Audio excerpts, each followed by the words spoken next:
80% पाकिस्तानियों को यही नहीं पता कि पेट्रोलियम लेवी इस्लामाबाद के एक ऐशी फंड में जा रही है। एक टोटली वाहियात फाइनेंशियल सिस्टम आपकी इनकम का एक मेजर पोर्शन निचोड़ लेता है, जो अमीर की V8 और गरीब की 70 दोनों पे इक्वली हिट करता है। और आपको लगता है कि सिर्फ एक महंगाई है। अगले 1 मिनट में मैं आपको पेट्रोलियम लेवी का वो काला सच बताऊंगा जो अशराफिया आपसे छुपाती आ रही है। सुनो ध्यान से। National finance commission NFC award के अकॉर्डिंग हमारी फेडरल गवर्नमेंट जो भी टैक्स कलेक्ट करती है उसका 57.5% प्रोविंसेस को देना पड़ता है। अब इस्लामाबाद के पास पूरे कंट्री का डेट रिपेमेंट, अपनी ब्यूरोक्रेसी चलाने और सबसे बढ़कर नेशनल असेंबली मेंबर्स के अपने एक्सपेंसेस के लिए पैसे कम पड़ जाते हैं, तो वह पेट्रोल और डीजल पे सेल्स टैक्स जीरो करके पेट्रोलियम लेवी बढ़ा देते हैं। क्यों?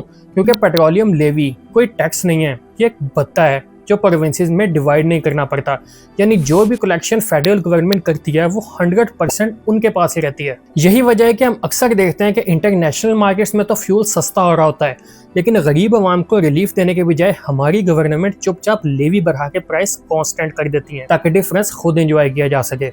इसके अलावा IMF भी फर्दर लोन्स तभी अप्रूव करता है जब उनके मर्जी की टैक्स कलेक्शन हो और उनके मर्जी की लेवी लगे। यही रीजन है कि जब एलीट बिजनेस कम्युनिटी और रियल एस्टेट माफिया टैक्सेस के जद में नहीं आ पाते तो गवर्नमेंट सैलरीड क्लास जो ऑलरेडी टैक्स पेयर है उस पर मजीद टैक्स लगा देती है और पेट्रोलियम लेवी बढ़ा देती है।